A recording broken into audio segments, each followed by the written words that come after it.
This is People's Tribune Radio, brought to you by People's Tribune newspaper, a monthly published in Chicago.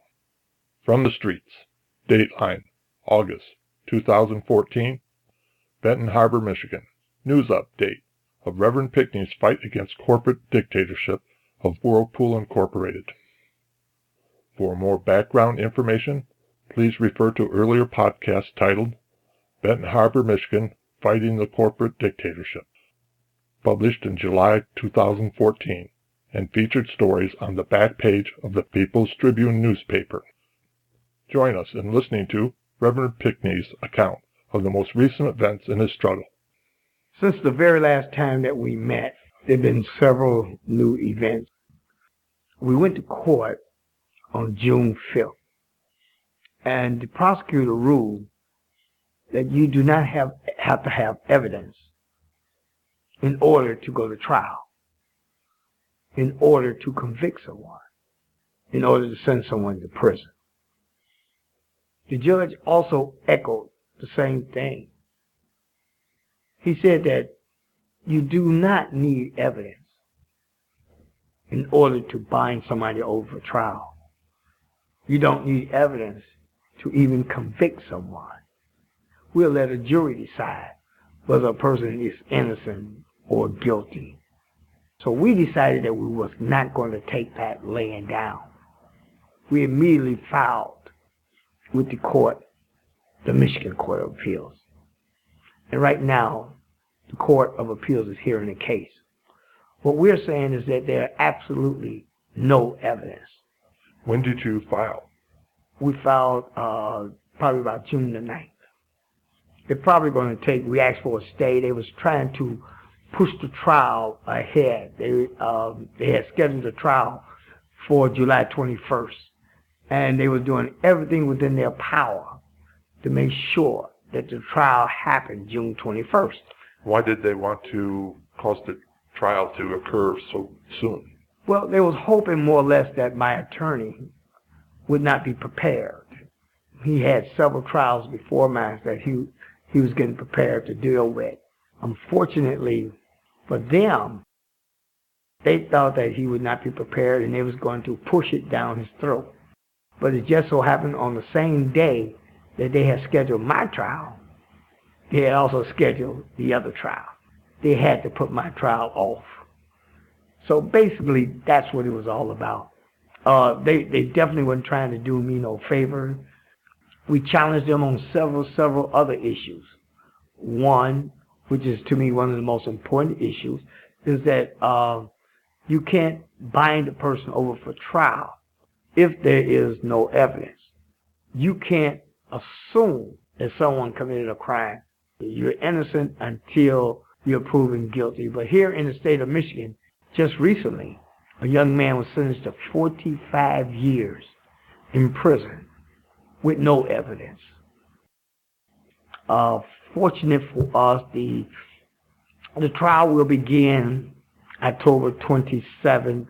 We're making sure that we're doing the things that need to be done in order to keep me out of jail. The sooner you have a trial is to their advantage. The longer we delay the trial is to our advantage. They also know how they're going to set it up. So we're about 2.5 months away from October 27th when the trial actually begins. By that time, we have to be prepared. They care less about really what's going on. They only have one goal. That was to stop the election and then to send me to jail. But what makes this thing so amazing, there have been a turn of events right now. On August the 7th, we went into the courtroom for the election trial. And John Anthony LaFietro, he was the attorney. He had a plan. The clerk was on the stand. He asked her, did you give the recall petitions to deputies? Did he have a subpoena? She said no. He said, did he have a warrant? She said no. He said, did he have a court order? She said, no. And he said, are you telling me today that you gave the original recall petition to someone without a subpoena, a warrant, or order from the court? She said, yes, I'm telling you that. He said, okay. He let her off the stand. Then the deputy got up there. He asked him the same specific question. When you picked up the recall, the original recall petitions, he said, did you have a warrant? He said, no. Did you have a subpoena?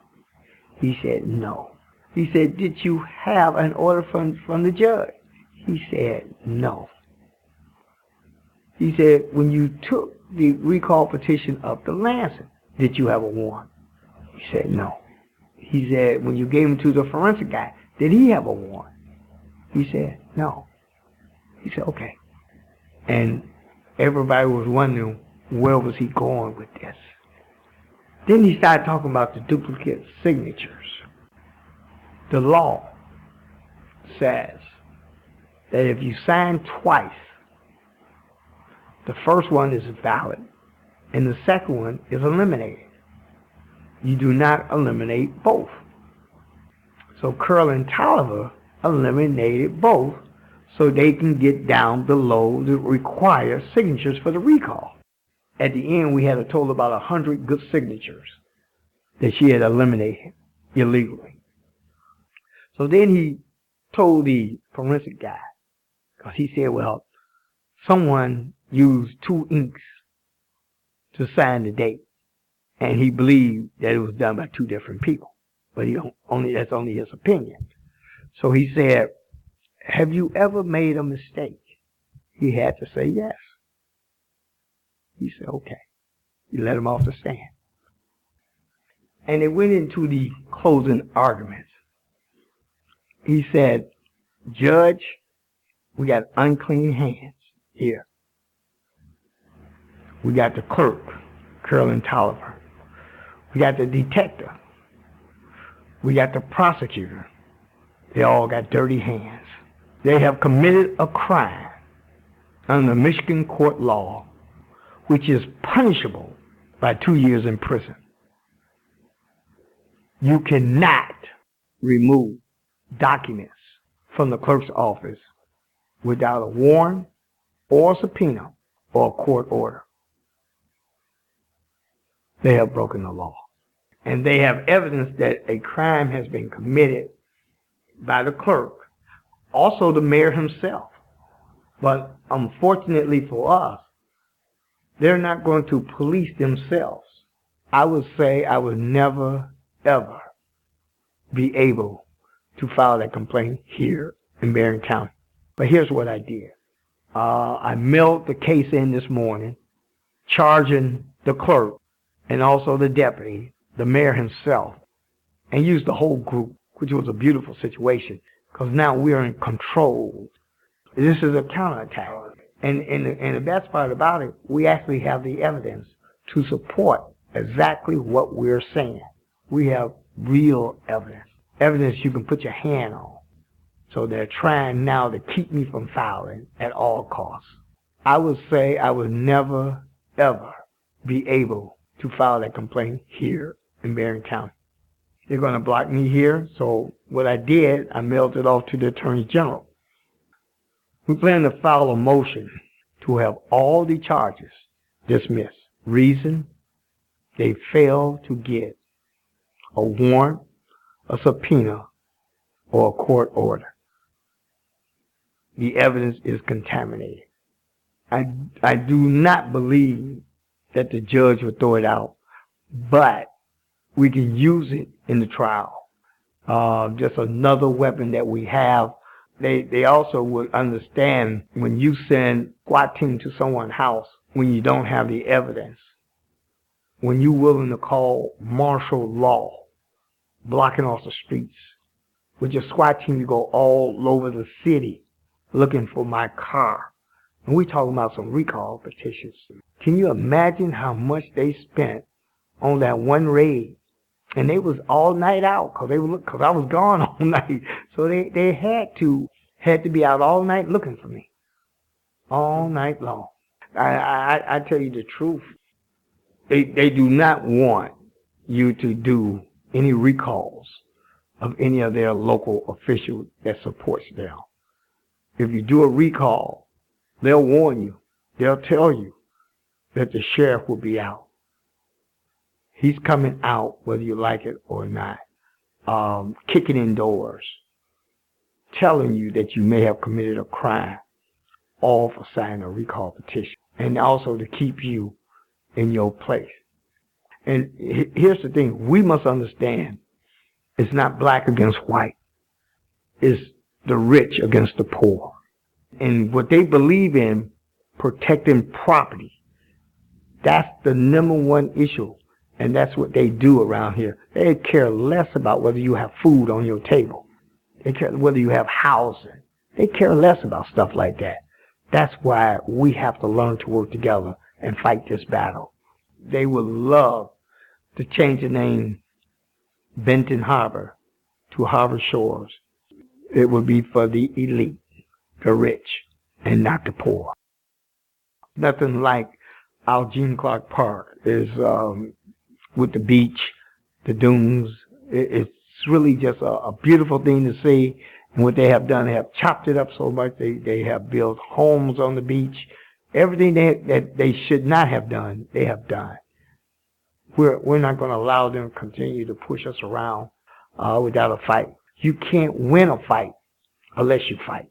Their candidate, which is James Hightower, was losing 5 votes to every one. He was losing against Marcus Muhammad. The recall election that was scheduled for May 6th was stopped May 1st.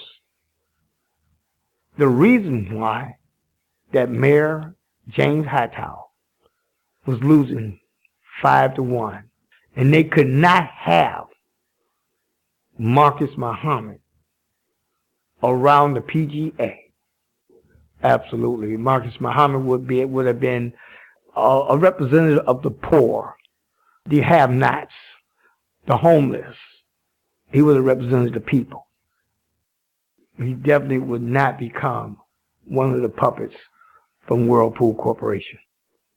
On yesterday, Judge John Duane ruled that the recall election will go forward.